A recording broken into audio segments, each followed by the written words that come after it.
Run free and dive into the sky. Hear the wind crying out its prayer. Why are we so ashamed to be alive? Break the chains and our freedom's ours to take.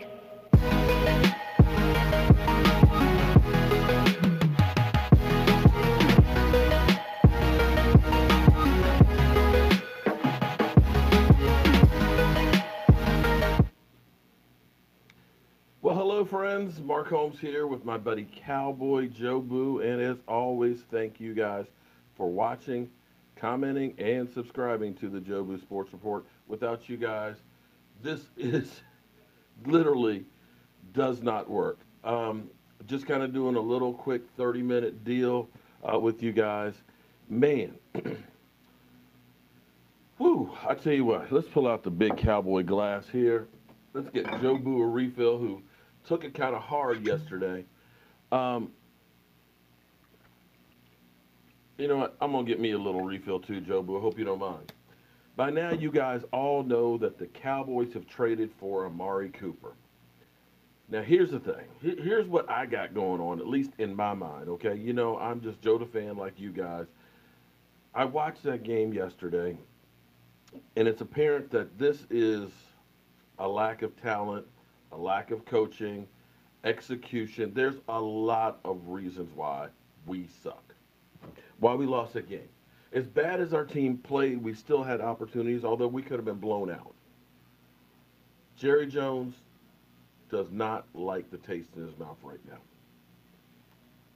He definitely thought that this team was going to be better by following the advice of his head coach, Jason Garrett, and Scott Linehan, and figured, you don't need Dez Bryant. We'll be better off without Dez Bryant.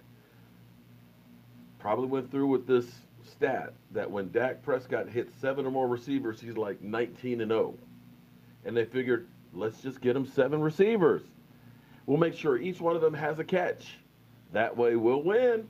You don't need Dez in that $16 million contract. So that's what they did. But the problem is they decided we'll go bottom basement shopping, bargain shopping. And I hope the players don't take it personally what I said. Shout out to Rob, to Pedro, Matthew, Stephanie, King, JR, all you people that are here early. I know it's kind of like a work day in the middle of the day. I've been home because cleaning up and just took the day off. I just needed to decompress after yesterday. And fortunately, I'm here to do this. Evident is you have some pieces, but you're lacking. We are lacking talent, okay? And I think that this is a desperation move. I'm a student of the game, and I love history. What's happened is solar. Here's the thing. This feels like deja vu. Coming off an 8-8 season, we had Rocket Ismail, and Jerry Jones kept thinking, we're close. We're close. We need a playmaker. And so they traded their first-round pick to Seattle. Well, hold on. Smith Ann, thank you very much for the super chat, who says probably would have gotten a wide receiver that pick anyway. Why not a 24-year-old, 2-time Pro Bowler? Very good point. So let me go on my point here. To me, draft picks are gold. But we traded that first round for Joey Galloway, who tore his ACL. We ended up the next 3 years 5-11. What did Seattle do with that pick? They took Steven Alexander. Okay. Then we traded a number 1, a 3rd, and a 6th for Roy Williams. Roy Williams was a bust. In fact, that led to our worst draft in Cowboys history, where literally 3 years after the draft, not a single player was on our team. So that's where we are. So right now, here's the thing. I believe this is more about saving Jason Garrett's job more than anything else.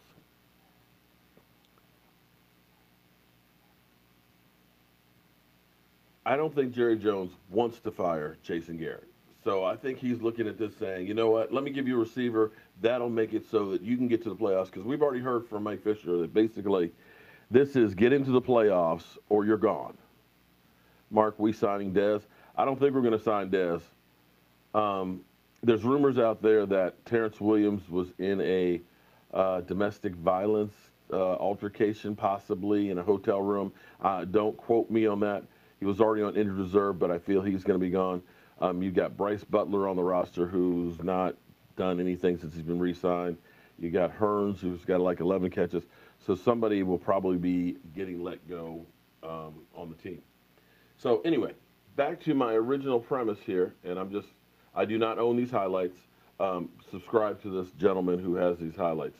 These are actually from 2016 and 17 of Cooper. He's not a bad receiver. As we go through the numbers, because I'm trying to get this stuff together before tonight, but I wanted to get online with you guys and at least talk about this because this is major. Anthony Hilton. I think a number one is too much, but here's the thing. Apparently, Philadelphia offered a second last week, so the Cowboys were looking at maybe we're going to miss out, and if we don't do something, then we're screwed.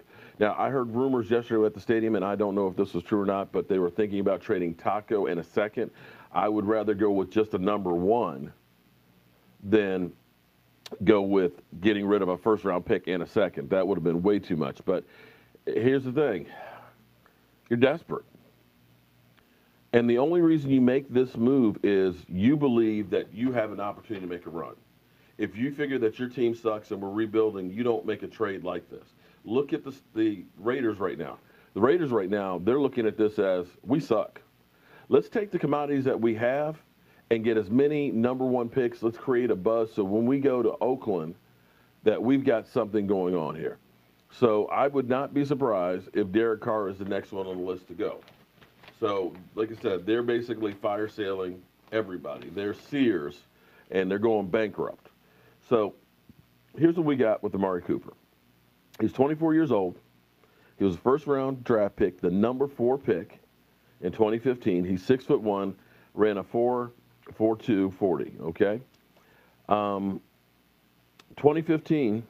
You know, we'd love to have these numbers right now on this team. 72 catches for 1,070 yards, 14.9 average, 6 TDs. 2016, Derek Carr's best year, 83 catches, 1,153 yards, 13.9 per reception, 5 touchdowns. And last year, a year that Derek Carr was definitely going downhill as well as the Raiders. They had a poor season in general. 48 catches, 680 yards, 14.2. I mean, even 2017 would be one of the top ones on our team at the moment. And this year so far, 22 catches, 280 yards, 12.7 per reception, and 1 TD. But here's the only thing that kind of took me aback by, because I didn't realize this. Thank you, Leon. We need to keep our draft picks. We need them. We got some holes that we're going to address that here in a little bit too. He's in concussion protocol right now. He is in concussion protocol. There was no guarantee he was going to be able to play this week against the Colts for the Raiders. So we're looking at him hopefully being better by the Tennessee Titans game and him also getting up to speed with the team. He's going to need some smelling salts first. I know there's a lot of guys out there that are saying cut Dak, Dak sucked, bench him and everything else. We'll talk about this tonight, but I got to be honest. You had five drops by receivers. You had penalties at the worst time. You had 2 runs of Dak that were first downs, 15, 20 yards that were called back. Those are plays had we gotten them, a holding call here and, a false start there and things like that. Those things all added up. And I'm not saying Dak didn't make mistakes because the fumble in the end zone, he was trying to make a play. There's some people out there that are looking at, he had a guy open in the flat, but you needed 15 yards to first down. So he was trying to buy some more time, and make a bigger play to get the first down. But be that as it may. Oh, Leon, the coach, God, the coach needs to go. Regardless of all the things that happen, it still goes back to Jason Garrett is a coward and pisses down his leg under pressure. Oh, sorry, I just kind of did this real quick, so I'm sorry I didn't hit the Vimeo. Let me turn that one on too. Like I said, this was just an impromptu one, so forgive me. I didn't have everything set up probably like I should. Let's see if I can get that one up. Um,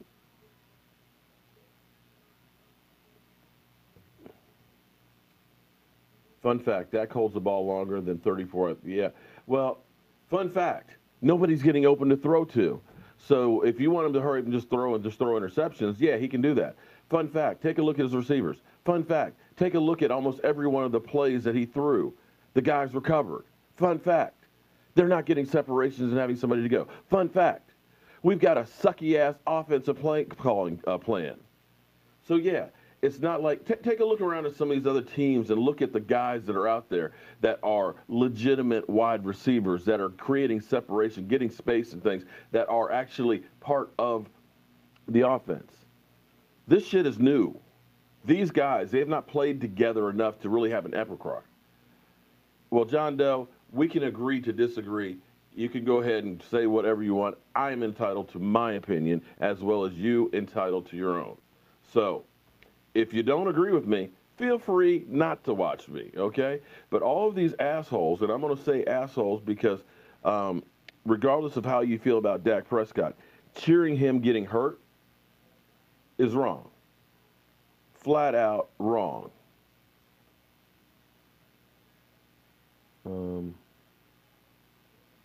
What the heck?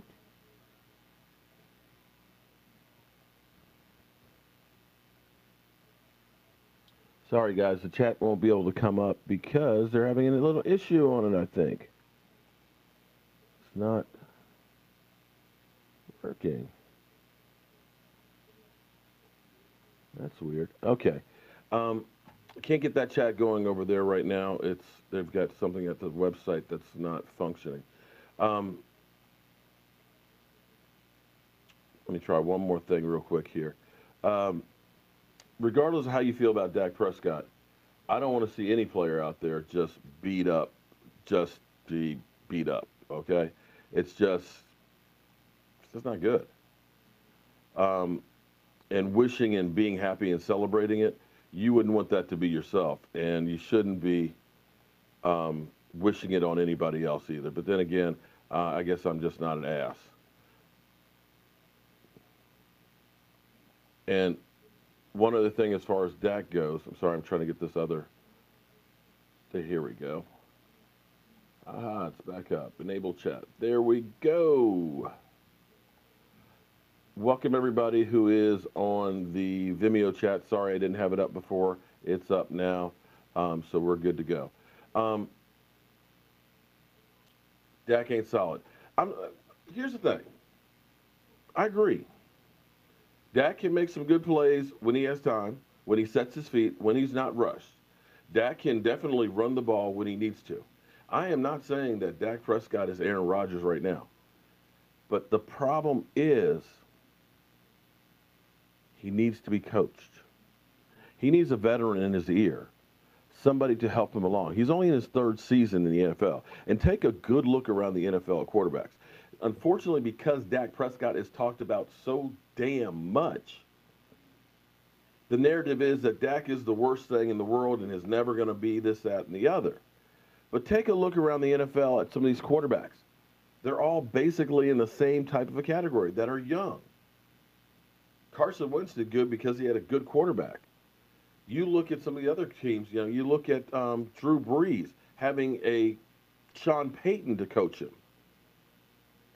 Do you think Romo, if Romo had started out his career underneath Jason Garrett, would be the same player? Do you honestly believe that? Because there has not been any progression of any quarterback under Jason Garrett and Scott Linehan. Cooper Rush went backwards from last year. Cooper Rush went backwards from last year. Kellen Moore went backwards his last year that was here.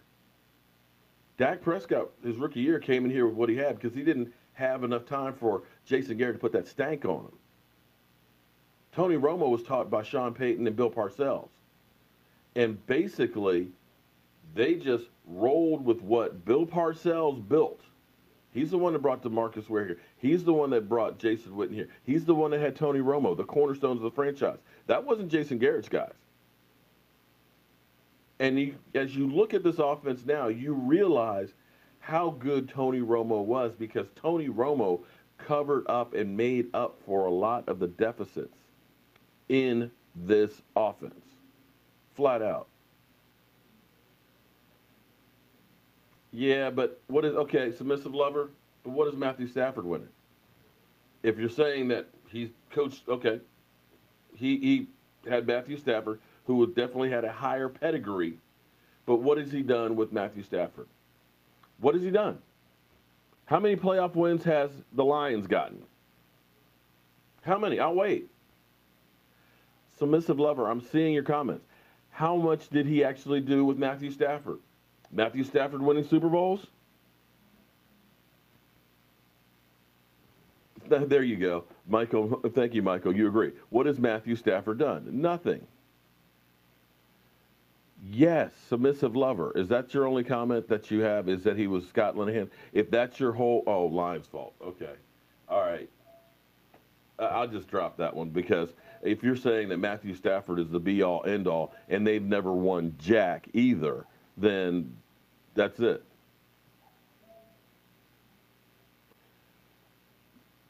Leron, appreciate the super chat. Mark is a Dak sexual. We need better coaching and then judge Dak. You know what? You can call me a Dak sexual, but I was actually on Tony Romo's side when we had Tony Romo here too. So don't just say I'm anti-Tony or anything like that. I'm just trying to say, listen, there's not a lot of quarterbacks out there in the NFL. There's not a lot of quarterbacks. You can go ahead. Let's dump this guy. Cooper Rush, come on up. Mike White, go ahead. Do you think that those guys are really going to be the guys to take us to the Super Bowl? We had Tony freaking Romo in here, who was a perennial Pro Bowler, who has all the Cowboy records, and what did we do with that guy? I'll wait. At some point, you got to start looking at the coaches because you've had great players. You had more Pro Bowlers than anybody else. At some point, when does Jason Garrett be the one that you change? And all I'm saying is this. Dak Prescott had a pretty good 2016. His numbers aren't great right now, I agree. But take a look at Jared Goff with the Rams, because right now we are the Rams. They had Jeff Fisher, statesman, old guard coach, whatever you want to call him, and they sucked. 4-12. They immediately brought in a new coach, and they took their quarterback, who looked like he was a straight-up bust,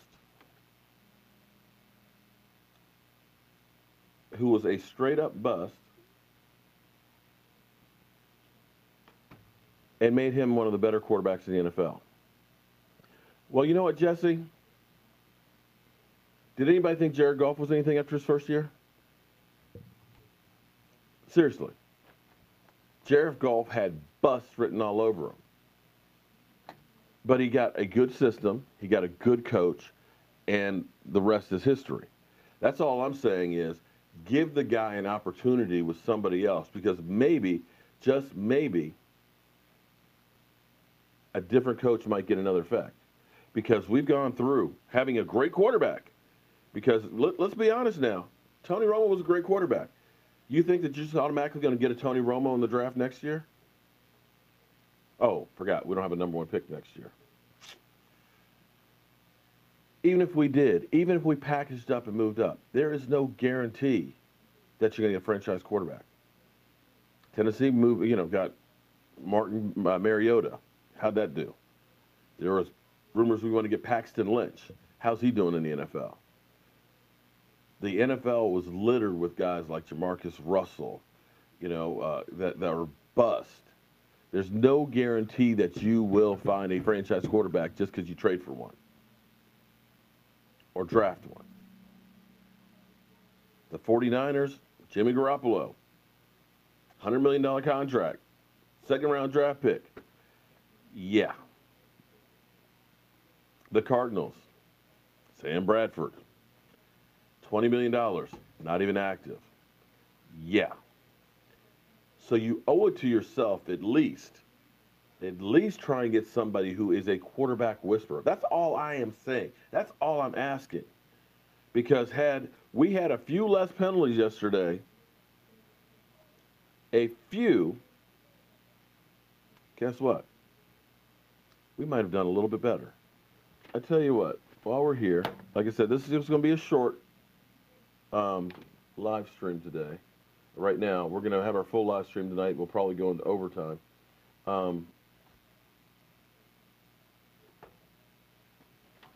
Let's see something real quick. Hold on.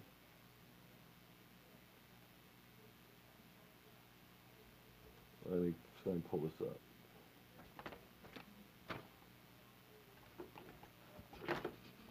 Forgive me for 1 second here.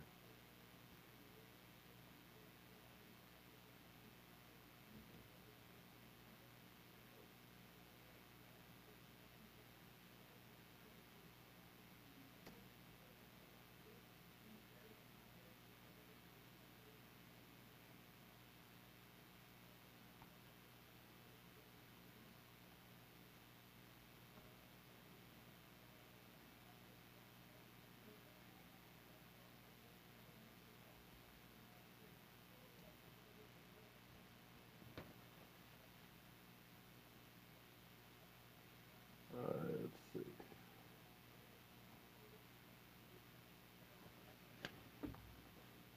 Sorry, I'm just about there.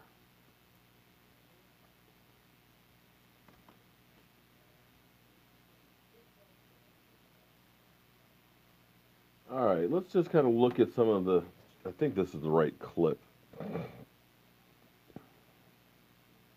Just take a good look at this, because this is the guy that you say that is so much better. Okay, that's a tip, but hold on. Let me see. This might not be the right one. But boom. We'll let this run for a few moments and check this out.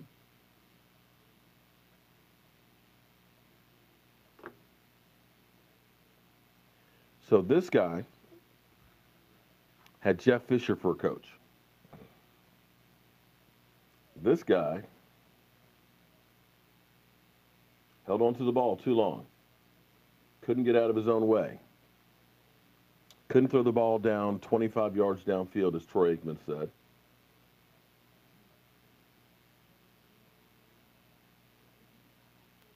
Yeah.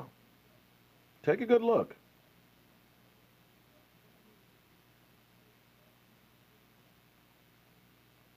Take a good look here. Because I'm sick and tired of all these people saying, he sucks, he can't do it. But this guy right here, look at this. Take a good look at what you're watching here.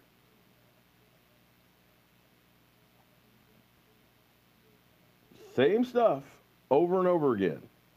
He could not do jack crap. Look at that.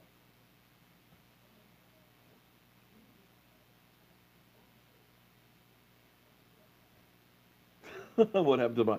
Well, hey, our offense actually scored one more point than they had on the road. Look at that.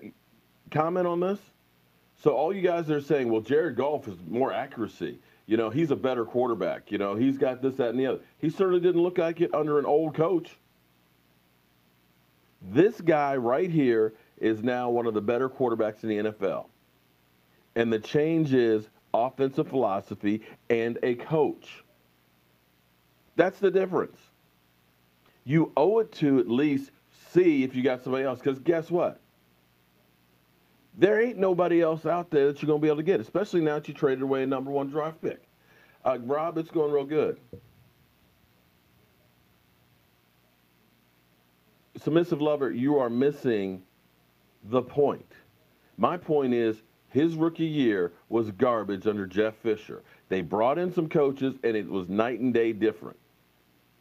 And since you don't have a great track record with the guys that we have, believe me, Scott Linehan was with the Vikings first as offensive coordinator. He got fired along with Mike Tice. Then he went to Miami, was there for a year, got fired.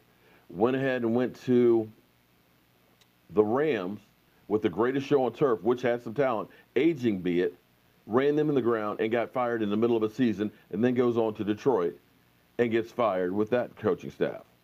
So all I'm saying is you ain't got a great pedigree. If Matthew Stafford is the only guy that you have that's even decent, well, then you haven't really done that much.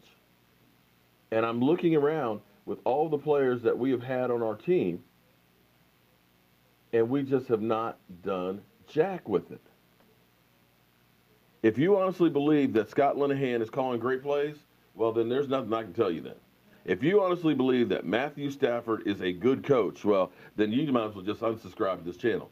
If you honestly are telling me that Jason Garrett, who pisses down his leg every time there's a defining game where you have an opportunity to make a name for yourself, is a great coach, then please unsubscribe to this channel, because the coaching staff sucks. It's unimaginative. They cannot manage the clock, and they get scared.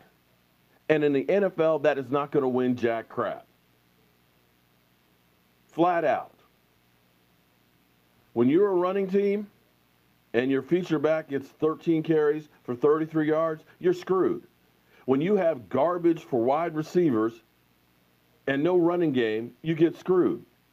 The only reason we were in that game was because Dak was taking hits to the head and at least trying to run the ball. He had 5 carries and had as many yards as Zeke Elliott, 33. So it's time to move on from Jason Garrett and Scott Linehan. We got other problems on this team. Execution, penalties. Every time we get a big first down, we get a damn penalty, a holding here, illegal block there, chop block. That's fundamentals. You've got to be a disciplined team and not defeat yourself. You get 12 seconds on the clock and a timeout, and you figure we're just going to settle for taking the field goal at 47 yards. Hell no. The damn Redskins cornerback that would have been covering Cole Beasley was out.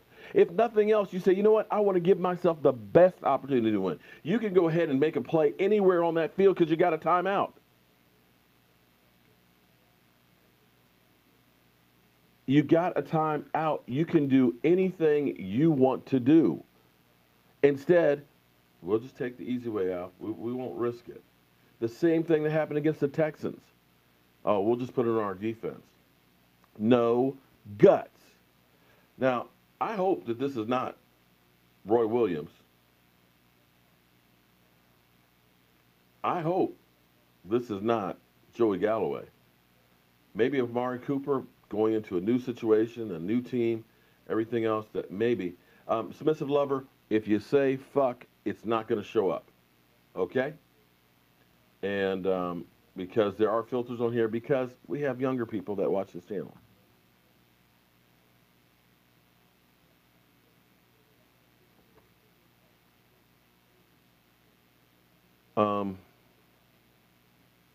You're right, Brady. If we'd won, they probably wouldn't have gotten Cooper.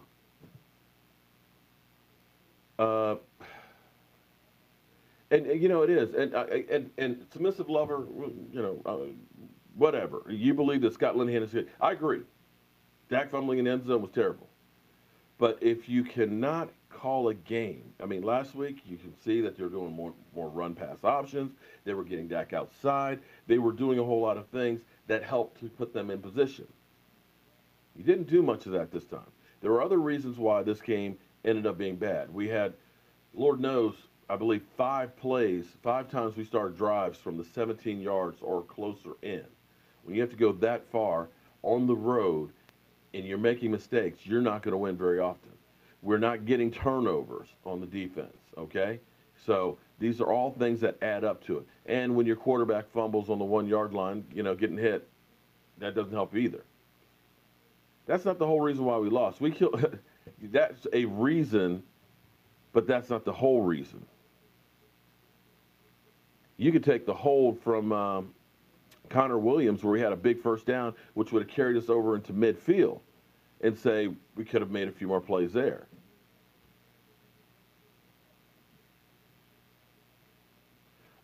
Well, Michael, turnovers are truly game changers. We have not been able to get any. I believe we have 2 interceptions on the season. So the big question I have for everybody right now is, the word is, if Jason Garrett does not get to the playoffs, if he does not make it to the playoffs, then he'll get fired. Would you rather us make the playoffs and keep Jason Garrett? Or would you rather see us miss the playoffs and lose Jason Garrett?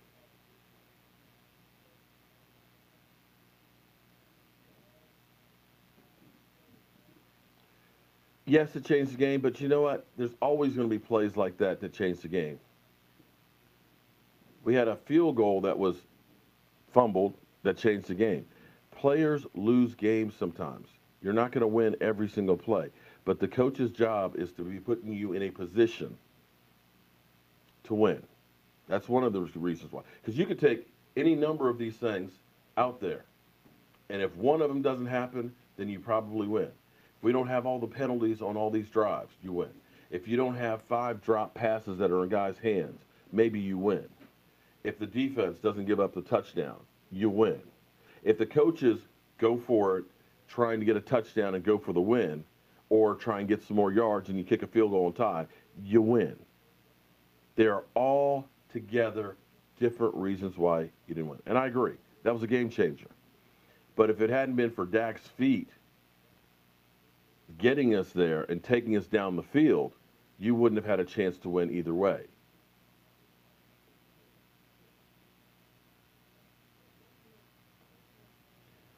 Yeah, and Donald Hill, that's another one of the things, problems we have, is the offensive line is not good anymore. Tyron Smith, he had a bad penalty in there as well. He's getting beat more and more. That, unfortunately, his body is just breaking down, and I'm not sure that he's ever going to recover.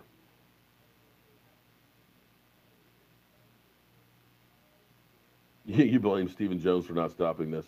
Connecticut Cowboys, I'm hoping and praying that this works out, because now, uh,